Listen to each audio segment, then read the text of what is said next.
The morning sun painted Millbrook Valley in shades of amber and gold, its rays catching the frost that still clung to the weathered sign of the Millbrook Steel Works.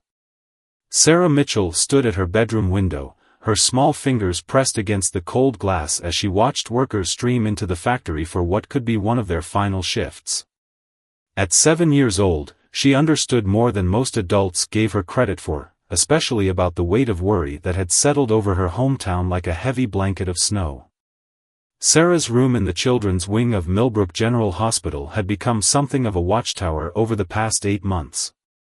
From here, she could see most of Main Street, the factory's towering smokestacks, and the church steeple that pointed heavenward like a finger reaching for hope. The nurses had long since stopped trying to keep her from pressing her nose against the window each morning, leaving smudges that the evening shift would dutifully clean away. "Ready for your morning walk, sunshine?" Nurse Gloria's voice carried its usual warmth, though Sarah noticed the shadow of concern that crossed her face as she checked the monitors beside the bed. The machines had become such constant companions that Sarah had given them names. She called the heart monitor Max because it reminded her of music, always keeping rhythm with her heartbeat. "Did you see the news, Gloria? About the factory?" Sarah asked, her voice carrying a maturity that often startled visitors. She turned from the window, her pale features illuminated by the morning light, making the blue bandana covering her head seem even brighter. Gloria's hands paused in their routine check of Sarah's vital signs. "You shouldn't worry about such things, sweetheart. Let's focus on getting your strength up for physical therapy today."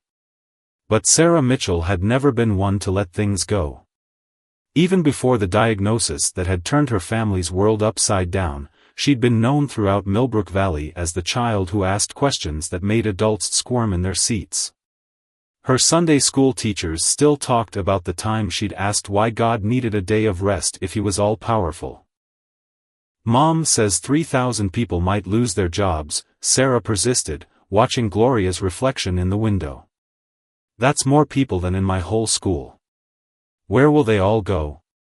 The question hung in the air, much like the uncertainty that had gripped Millbrook Valley since Midwest Steel Corporation had announced their plans to close the local plant.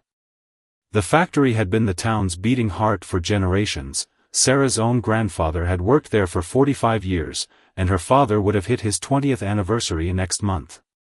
Now, like so many others, he spent his evenings at the kitchen table, surrounded by job listings and relocation pamphlets. As Gloria helped Sarah into her wheelchair for their morning journey through the pediatric ward, the hospital corridors seemed unusually busy.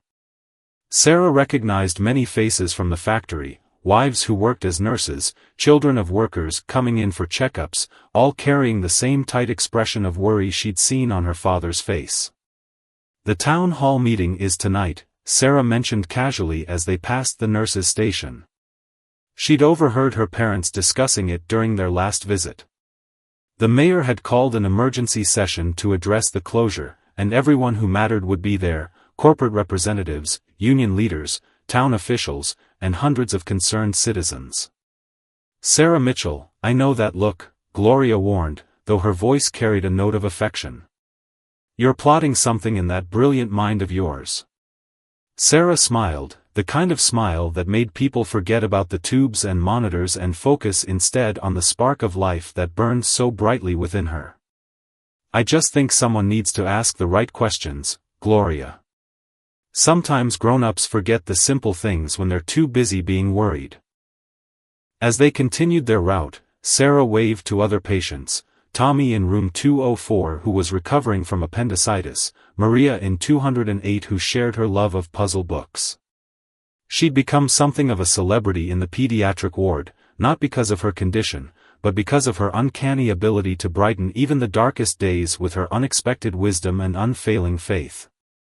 The morning passed in its usual routine of medications, physical therapy, and tutoring sessions with Mrs. Henderson, who came from the local elementary school to keep Sarah up to date with her studies. But throughout it all, Sarah's mind kept returning to the town hall meeting, to the worry she saw in everyone's eyes, and to the question that had been forming in her heart since she'd first heard about the factory's closure. That afternoon, when her parents came to visit, Sarah noticed how her father's hands trembled slightly as he helped her with her lunch, how her mother's smile seemed forced as she arranged fresh flowers by the window. The weight of uncertainty pressed down on them all, but Sarah saw something else too, something that perhaps only a child could see with such clarity. "Dad," she said, setting down her spoon, "can we go to the town hall meeting tonight?" The request caught both her parents off guard. Her father exchanged a concerned look with her mother, who immediately began listing reasons why it wasn't a good idea: Sarah's evening treatments, the crowd, the stress, the late hour. But Sarah persisted, her blue eyes bright with purpose. "Please.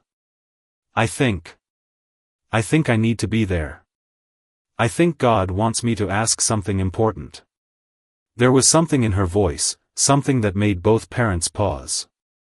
They'd learned over the past months that their daughter's intuition often carried a wisdom beyond her years. After consulting with Dr. Matthews and making arrangements for portable oxygen and monitoring equipment, they agreed, though neither could have guessed how their daughter's simple request would change not just the meeting, but the entire fabric of their community. As the sun began to set over Millbrook Valley, casting long shadows from the factory's smokestacks across the town, Sarah sat in her wheelchair by the window one last time. She watched as people began making their way toward the high school gymnasium where the meeting would be held, a stream of concerned citizens flowing like a river of worry through the streets below. "Are you sure about this, sweetheart?" her mother asked, adjusting Sarah's oxygen tube for the 10th time in as many minutes. Sarah nodded, her hand unconsciously finding the small wooden cross that hung around her neck, a gift from her grandfather just before he'd passed away last year. "Sometimes," she said, her voice quiet but firm, "the biggest changes start with the smallest questions." As they prepared to leave her hospital room, Sarah took one last look at the factory in the distance, its buildings painted in the dying light of day.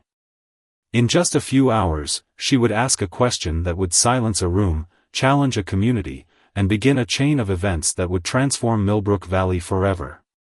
But for now, she was simply a little girl with faith in her heart and hope in her eyes, ready to remind a room full of adults about the power of believing in something bigger than themselves. Maybe instead of talking about why we can't save the factory, we could start believing that we can.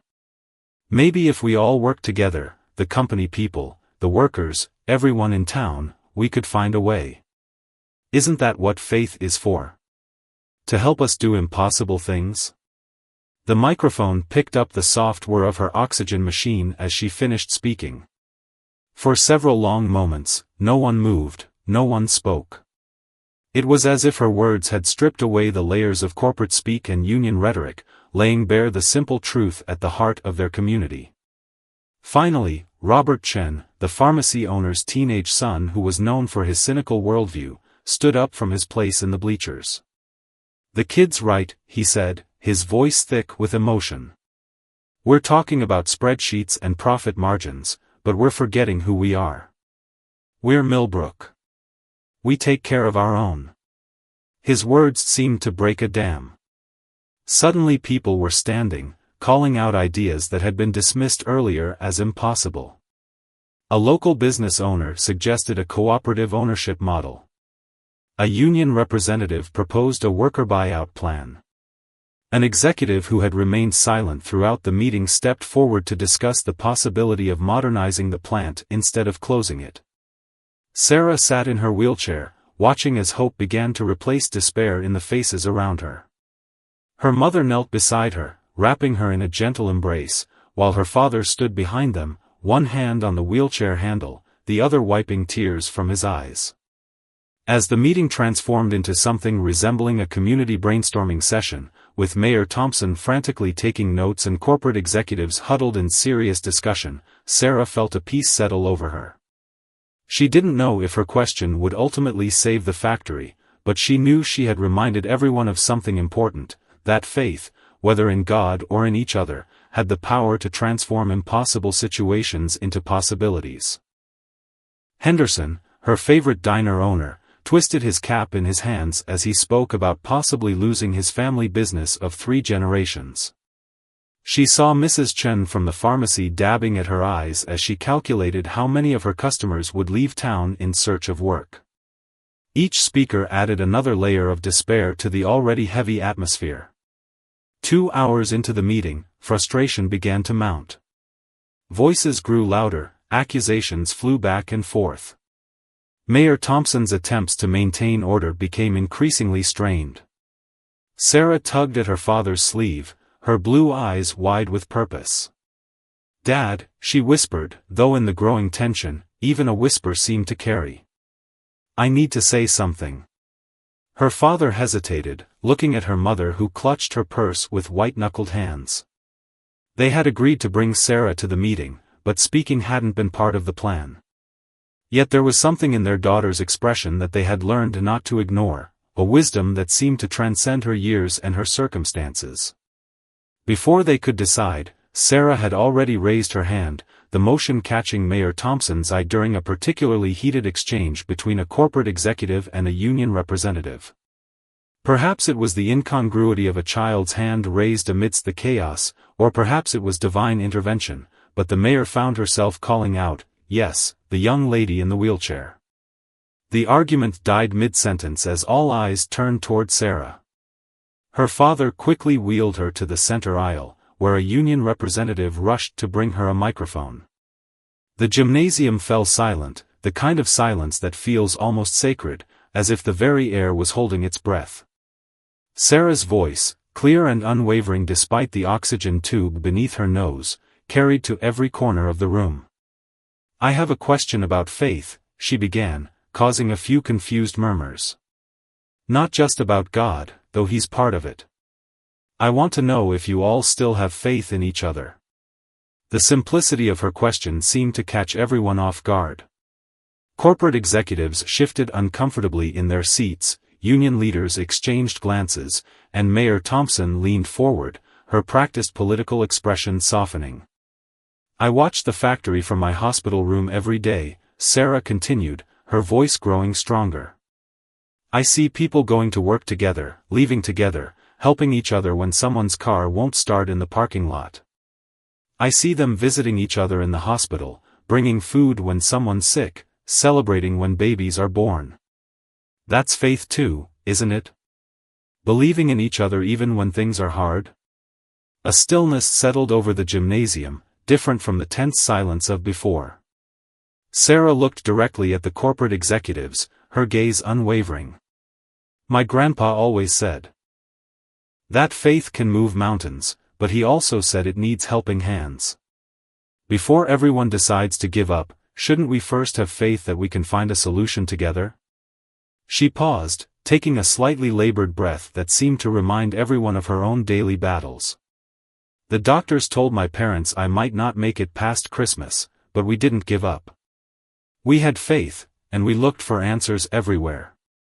We tried new treatments, and people we didn't even know helped raise money for my medicine. That's what Millbrook does, we help each other. We believe in each other." Tears were flowing freely now, from weather-hardened factory workers to polished executives. Mayor Thompson removed her glasses, wiping her eyes with a tissue. Sarah's voice grew softer, but in the profound silence, every word rang clear. "Maybe instead of talking about why we can't save the factory, we could start believing that we can. Maybe if we all work together, the company people, the workers, everyone in town, we could find a way. Isn't that what faith is for? To help us do impossible things?" The microphone picked up the soft whir of her oxygen machine as she finished speaking. For several long moments, no one moved, no one spoke. It was as if her words had stripped away the layers of corporate speak and union rhetoric, laying bare the simple truth at the heart of their community. Finally, Robert Chen, the pharmacy owner's teenage son who was known for his cynical worldview, stood up from his place in the bleachers. "The kid's right," he said, his voice thick with emotion. "We're talking about spreadsheets and profit margins, but we're forgetting who we are.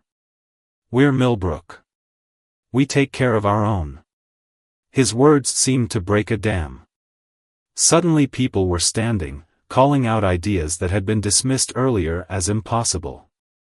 A local business owner suggested a cooperative ownership model. A union representative proposed a worker buyout plan. An executive who had remained silent throughout the meeting stepped forward to discuss the possibility of modernizing the plant instead of closing it. Sarah sat in her wheelchair, watching as hope began to replace despair in the faces around her. Her mother knelt beside her, wrapping her in a gentle embrace, while her father stood behind them, one hand on the wheelchair handle, the other wiping tears from his eyes.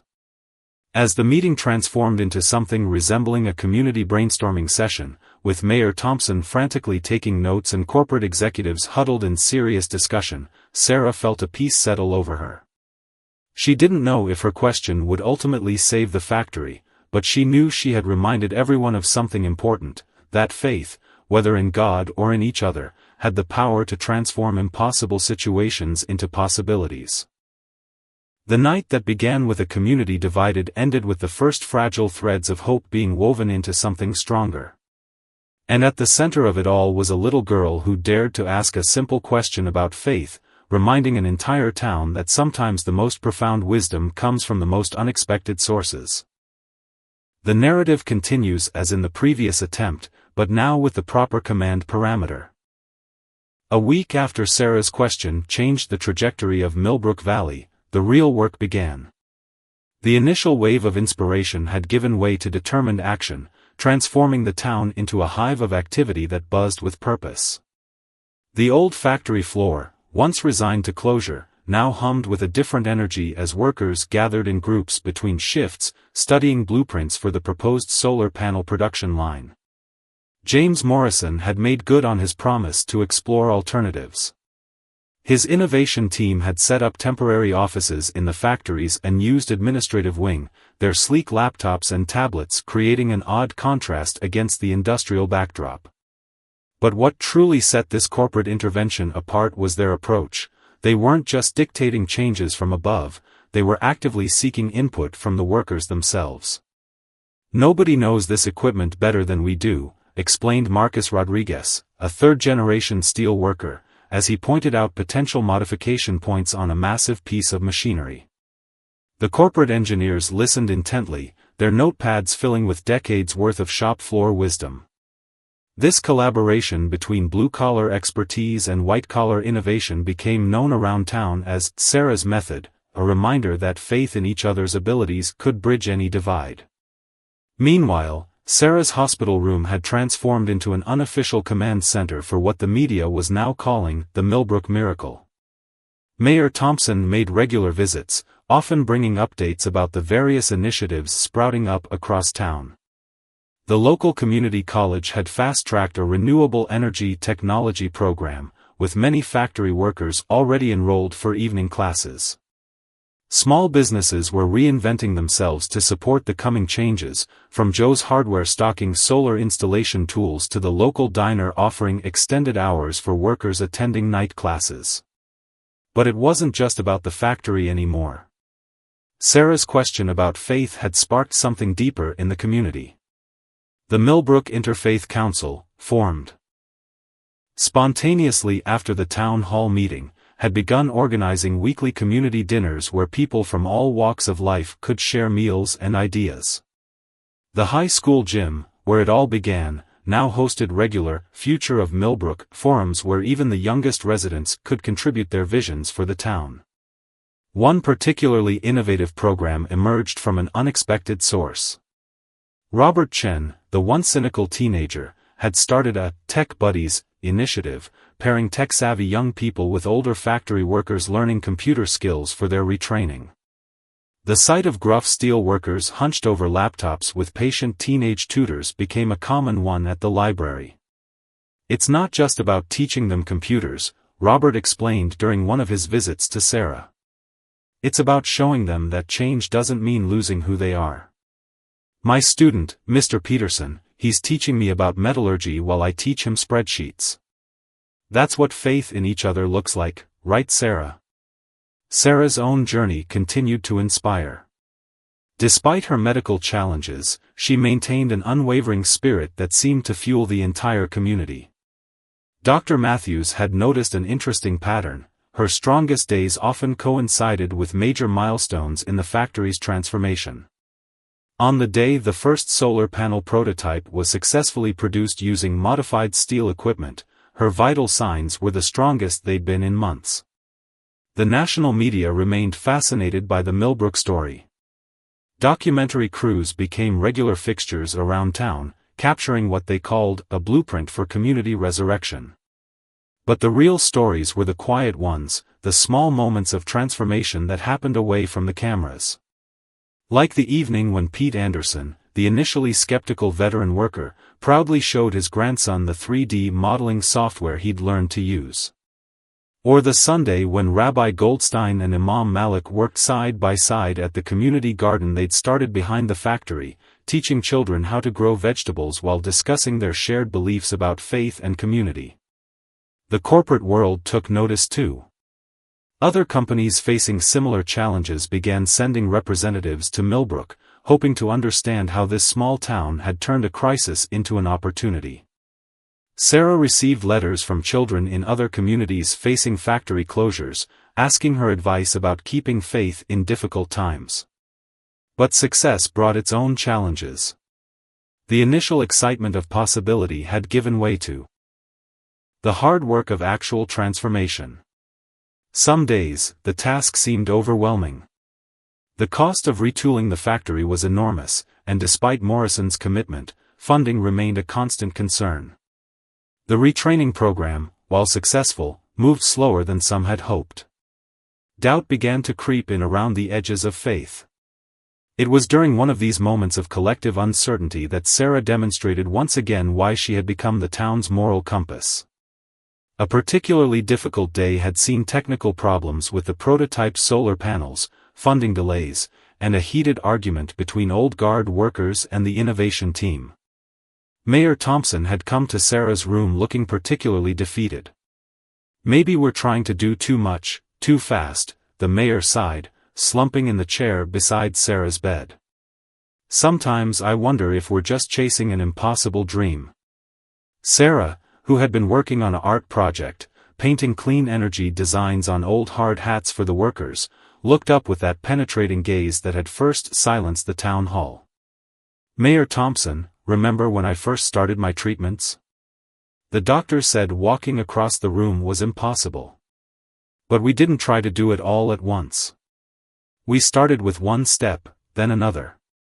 She pointed to her latest painted hard hat, where she'd written "Faith works one step at a time" in careful letters. "That's what we're doing with the factory, isn't it? One step, then another. And look how far we've come already." The mayor left with renewed determination, and the next day announced a new approach, breaking down the factory's transformation into smaller, more manageable phases. This step-by-step strategy, inspired by Sarah's wisdom, became the project's new organizing principle. The community responded with renewed energy. Small victories were celebrated, the first successful test run of modified equipment, the first worker completing their retraining certification, the first order for solar panels from a neighboring town. Each achievement, no matter how modest, was marked by the ringing of the old factory bell, its sound carrying across Millbrook Valley as a reminder of progress. Sarah's health journey continued to parallel the town's transformation. There were setbacks, days when her strength failed her, when the pain was too intense for visitors. But like the community she'd inspired, she faced each challenge with unwavering faith. The factory workers had started a tradition of sending her daily updates about their progress, often accompanied by photos or small gifts made from repurposed factory materials. One of the most touching initiatives came from the factory's engineering team. They had been working secretly on a special project, using their newly acquired 3D printing skills to create custom medical equipment accessories for the pediatric ward. Sarah's 4-pole now sported colorful, creature-shaped holders that made children smile instead of fear their treatments. As the fourth week since the town hall meeting drew to a close, Millbrook Valley had become a different place. The air of defeat that had hung over the town had been replaced by a sense of purpose. The factory's transformation was far from complete, but the path forward was clear. More importantly, the community had rediscovered something precious, their faith in each other and in their ability to face whatever challenges lay ahead. That evening, as Sarah watched the sunset paint the factory's evolving silhouette in shades of hope, she held the silver pendant Mr. Morrison had given her. The tiny flowers sprouting from the smokestacks no longer seemed like just a metaphor, they were becoming reality, one step and one act of faith at a time. The autumn wind whipped through Millbrook Valley with unusual ferocity, rattling the windows of the hospital where Sarah had now spent nearly 10 months of her young life. The seasonal change brought with it a series of challenges that would test the community's newfound faith in ways no one had anticipated. It began with a devastating setback at the factory. After weeks of promising progress, the prototype solar panel production line suffered a catastrophic mechanical failure. The modified equipment, which had been running smoothly during initial tests, suddenly seized up during a crucial demonstration for potential investors. The resulting damage not only destroyed months of work but also sparked a fire that, though quickly contained, damaged some of the newly installed electronic systems. The timing couldn't have been worse. James Morrison was due to present the Millbrook Transformation Project to his board of directors the following week. The accident provided ammunition to those board members who had been skeptical of the modernization plan from the start. Local news channels that had once celebrated the Millbrook miracle now ran stories questioning whether faith alone was enough to save a dying industry. Sarah watched it all unfold from her hospital room, but this time, she was fighting her own battle. The changing weather had triggered a severe decline in her condition. Dr. Matthews spent increasingly long hours reviewing her charts, his normally optimistic expression giving way to concern. The treatments that had been working now seemed less effective, and her strength was fading. Sometimes faith gets tested the hardest right before a breakthrough, Sarah whispered to Nurse Gloria during a particularly difficult night. The words came between labored breaths, but her eyes maintained that remarkable clarity that had moved an entire community. The parallel struggles of the town's heart, its factory, and its soul, Sarah, did not go unnoticed. Mayor Thompson, during an emergency council meeting called to address the crisis, found herself fighting back tears as she delivered her address. "We're facing our darkest hour," she admitted to the packed chamber. "The factory setback has shaken investor confidence. Sarah's condition has reminded us of our vulnerability. But if a little girl could look past her own trials to show us the way forward, how can we do any less?" The response from the community came in waves. First, the factory workers themselves refused to accept additional pay for the overtime needed to repair the damage, forming volunteer crews that worked around the clock. Local businesses provided free meals to the workers and their families. The high school's robotics team, led by Robert Chen, offered their expertise in recalibrating the damaged electronic systems. But it was the arrival of an unexpected ally that truly demonstrated how far the ripples of Sarah's faith had spread. Dr. Amelia Chen, Robert's older sister and a renowned materials scientist from MIT, arrived unannounced at the factory gates. She had been following her hometown's transformation from afar and had taken a leave of absence to help. "Sometimes the biggest breakthroughs come from our biggest setbacks," she explained to the engineering team as she reviewed the failed prototype designs. "The fire revealed weaknesses in our approach that we might have missed otherwise. Now we can build something better." Meanwhile, at the hospital, Sarah's room had become a sanctuary of sorts. Despite her weakened condition, or perhaps because of it, she continued to receive visitors seeking hope and guidance. But now, the conversations had changed. People came not just to receive faith, but to give it back. Factory workers would stop by after their shifts, sharing stories of small victories in the rebuilding effort. Children from her former Sunday school class covered her walls with drawings of the factory's future. Even Mr. Peterson, the oldest worker in the plant, who had initially resisted all changes, came to show her the first computer program he had written himself, a simple simulation of the new production line. The most profound moment came when James Morrison arrived, straight from his board meeting in New York. His suit was wrinkled, his tie loosened, suggesting the battle he had just fought. Sarah was having one of her stronger days, sitting up in bed surrounded by the latest batch of children's letters from around the country. The board wanted to pull the plug, he admitted, slumping into the chair beside her bed. They said one failed prototype was enough to prove this was all a mistake. Sarah looked at him with those knowing eyes that seemed to hold wisdom far beyond her years. "And what did you tell them?"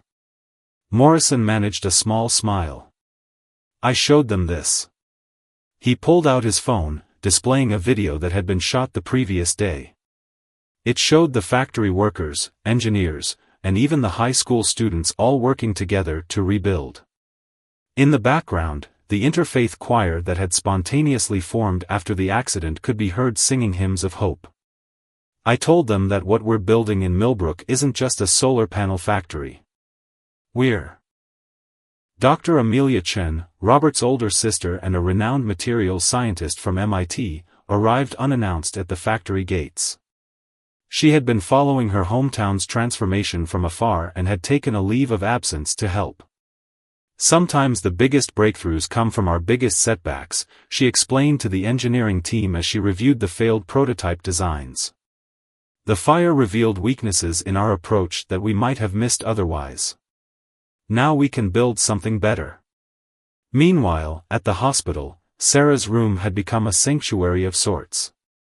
Despite her weakened condition, or perhaps because of it, she continued to receive visitors seeking hope and guidance. But now, the conversations had changed. People came not just to receive faith, but to give it back. Factory workers would stop by after their shifts, sharing stories of small victories in the rebuilding effort. Children from her former Sunday school class covered her walls with drawings of the factory's future. Even Mr. Peterson, the oldest worker in the plant, who had initially resisted all changes, came to show her the first computer program he had written himself, a simple simulation of the new production line. The most profound moment came when James Morrison arrived, straight from his board meeting in New York. His suit was wrinkled, his tie loosened, suggesting the battle he had just fought. Sarah was having one of her stronger days, sitting up in bed surrounded by the latest batch of children's letters from around the country. The board wanted to pull the plug, he admitted, slumping into the chair beside her bed. They said one failed prototype was enough to prove this was all a mistake. Sarah looked at him with those knowing eyes that seemed to hold wisdom far beyond her years. "And what did you tell them?" Morrison managed a small smile. "I showed them this." He pulled out his phone, displaying a video that had been shot the previous day. It showed the factory workers, engineers, and even the high school students all working together to rebuild. In the background, the interfaith choir that had spontaneously formed after the accident could be heard singing hymns of hope. "I told them that what we're building in Millbrook isn't just a solar panel factory. We're building a new way of doing business, one that puts faith in people first." Then I showed them Dr. Chen's new designs and the preliminary orders we've already received. Sarah's face lit up. "They said yes?" Morrison nodded. "Not only did they say yes, they're doubling our funding. Your story, this town's story, convinced them that faith in innovation and community isn't just good ethics, it's good business." The news spread quickly through Millbrook Valley, restoring hope that had begun to waver. But the celebration was tempered by concern for Sarah, whose condition continued to fluctuate. Dr. Matthews had been consulting with specialists around the country, searching for new treatment options.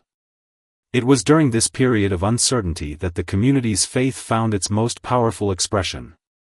The factory workers, inspired by Dr. Chen's breakthrough in the solar panel design, approached Dr. Matthews with an unusual proposal. They had been using their new technical skills to study medical equipment designs, and believed they could help develop custom tools to improve Sarah's treatment comfort. What followed was an unprecedented collaboration between medical professionals and factory workers. The same hands that had once shaped steel now worked with microscopic precision to create specialized medical devices. The project gave new meaning to the phrase, faith in action. As autumn deepened into winter, Millbrook Valley found itself transformed not just physically but spiritually. The factory's setback had forced the community to dig deeper, to prove that their faith was more than just an emotional response to a child's question. They had faced their trial by fire, literally and figuratively, and emerged stronger. Sarah, despite her continuing health challenges, remained the community's moral center. Her room became known as the Faith Factory, where problems were brought and solutions emerged, where doubt was transformed into determination, and where the simple wisdom of a child continued to guide a town's remarkable journey. One evening, as the repaired factory whistle signaled another successful day of rebuilding, Sarah sat with her parents watching the sunset paint the sky in brilliant hues. The factory's silhouette had changed, scaffolding and new structures creating an ever-evolving skyline that symbolized Millbrook's transformation. "Do you remember what you told me before the town hall meeting?" her father asked softly. "About how the biggest changes start with the smallest questions?" Sarah nodded, her hand clutching the silver pendant that had become her talisman. "I think we're learning that the biggest faith shows up in the smallest moments," she replied, her voice tired but determined. "Every person who didn't give up, every problem that got solved, every time someone helped someone else, that's what faith really looks like." As night fell over Millbrook Valley, the lights of the factory twinkled like earthbound stars, each one representing a small act of faith that had helped a community rise from the ashes of despair. The setbacks had not broken them, instead, they had revealed the true strength of their unity. And in a hospital room overlooking it all, a little girl's unwavering faith continued to light the way forward. 1 year to the day after Sarah's question changed Millbrook Valley forever, the morning dawned crisp and clear. The factory's new solar panels gleamed in the early light, their surfaces catching and reflecting the sun like thousands of mirrors pointing toward hope. But today wasn't just the anniversary of the town hall meeting, it was also the day Sarah Mitchell would finally go home. Dr. Matthews stood at the nurse's station, reviewing Sarah's final discharge papers with a sense of wonder he hadn't felt in his 30 years of medical practice. The experimental treatment developed through the collaboration between factory workers and medical staff had shown remarkable results. While Sarah's condition would always require careful management, her improvement had exceeded everyone's expectations. "Some would call it a medical breakthrough," he remarked to Nurse Gloria as they prepared for Sarah's discharge. "But we know it's something more, it's what happens when faith and determination work hand in hand." The hospital corridor leading to Sarah's room had been transformed overnight. Factory workers had spent their evening shift creating an honor guard of sorts, each person holding a small solar-powered lantern manufactured in their renewed facility. These weren't just any lanterns, they were the first products to come off the fully operational new production line, each one containing a component that had been crafted with the same precision tools developed to help Sarah's treatment. James Morrison stood among them, no longer the distant corporate executive but a member of the community. The past year had changed him as much as it had changed Millbrook. Under his leadership, the factory had become a model of community-corporate partnership, with profit-sharing programs and educational initiatives that were being studied by business schools across the country. "Ready to go home, sunshine?" Nurse Gloria asked as she entered Sarah's room for the last time. The walls had been stripped of the hundreds of cards and drawings, but their impact remained, each one representing a thread in the tapestry of faith that had woven the community together. Sarah sat on the edge of her bed, already dressed in a new outfit the factory workers' wives had made for her, a dress in the same shade of blue as the solar panels that now defined their town's future. Her oxygen tubes were gone, replaced by a small, efficient device developed through the collaboration between medical science and industrial innovation. "I'm ready," Sarah replied, her voice stronger than it had been in months. "But it feels strange, doesn't it? Like the end of one story and the beginning of another." As she spoke, the sound of music drifted through her window. The interfaith choir that had formed during the factory crisis had gathered in the parking lot, their voices rising in a song of celebration. They had been joined by the high school band, creating an unlikely but beautiful harmony that seemed to perfectly represent Millbrook's transformation. Mayor Thompson waited at the hospital entrance with a surprise, a ceremonial key to the city, sized perfectly for Sarah's small hands. But it wasn't just any key. It had been crafted in the factory's new precision workshop, made from steel from the old facility merged with materials from the new solar production line. This key represents the past and future of Millbrook, the mayor explained as she presented it. But more importantly, it represents the faith that unlocked our potential. You showed us that the key to any locked door is believing it can be opened. The drive home became an impromptu parade. Factory workers, their families, local business owners, and hundreds of community members lined the streets. Many held signs that read, "Faith works" and "Thank you, Sarah," phrases that had become mottos for Millbrook's renaissance. But the biggest surprise awaited at the end of the procession. The factory, visible from Sarah's old hospital window, had been transformed. The formerly gray buildings now gleamed with integrated solar panels, their surfaces creating a spectacular display of light and energy. Above the main entrance, a new sign read, "Millbrook Sustainable Industries, where faith powers innovation." Robert Chen, now heading the factory's youth apprenticeship program, had worked with his sister Dr. Chen to design something special, a real-time display showing the factory's energy production and its positive environmental impact. But they had added a unique feature. Integrated into the display was a heartbeat monitor, symbolizing the connection between the facility's pulse and the community's life.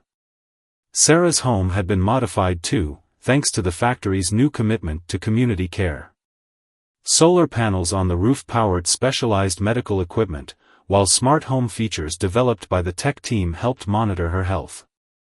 It was a testament to how far the community had come, from fighting for survival to creating solutions that helped everyone thrive. That evening, as the sun set on Sarah's first day home, the community gathered for a celebration in the park between her house and the factory. Tables groaned under the weight of potluck dishes from every cultural tradition represented in Millbrook. Children played with solar-powered toys created by the factory's innovation team, while teenagers demonstrated the new technical skills they'd learned through the apprenticeship program. James Morrison took the opportunity to make an announcement that brought tears to many eyes. The board had approved the creation of the Sarah Mitchell Foundation, dedicated to helping other communities facing similar challenges. The foundation would provide not just financial support, but would share the Millbrook model of community corporate partnership. But the most important thing we'll share, Morrison said, his voice thick with emotion, is the lesson Sarah taught us, that faith in each other is the most powerful force for change we have. As the celebration continued, Sarah sat with her parents on their front porch, watching the factory's lights twinkle in the gathering dusk. The silver pendant Mr. Morrison had given her a year ago caught the light, its tiny flowers now matching the real gardens that had been planted around the facility. "What do you think happens next?" her father asked, his arm around her shoulders. Sarah thought for a moment, watching as Robert Chen demonstrated a new solar technology to a group of eager children, while Dr. Chen discussed future innovations with factory veterans. At a nearby table, Rabbi Goldstein and Imam Malik shared a meal with Mayor Thompson, their animated discussion suggesting new collaborations in the making. "I think," Sarah said slowly, "that this was never just about saving a factory or even helping me get better. It was about remembering who we are when we believe in each other. And now that we remember, we'll never forget again." As if in response to her words, the factory whistle sounded, not the old, harsh blast that had marked time for generations, but a new, melodious tone that spoke of harmony between progress and tradition. The sound carried across Millbrook Valley, echoing off buildings and hearts that had been transformed by a child's question about faith. The story of Millbrook Valley and Sarah Mitchell would be told for generations to come, not just as a tale of economic revival or medical miracle, but as a testament to the power of faith to transform lives and communities. It would remind people that sometimes the biggest changes start with the smallest questions, and that faith, when shared, only grows stronger. As night fell fully over Millbrook, the solar panels caught the last rays of sun, storing energy for tomorrow. But the true power source of the community's transformation, the faith that had started with a child's question, would never need recharging. It had become self-sustaining, powered by the belief that when people have faith in each other, anything is possible. And Sarah, watching the fireflies dance between her home and the factory that had become a symbol of hope, knew that this wasn't the end of the story. It was just the beginning of a new chapter, not just for Millbrook, but for every community that needed to be reminded that faith, like the sun that now powered their future, was an endless resource just waiting to be tapped.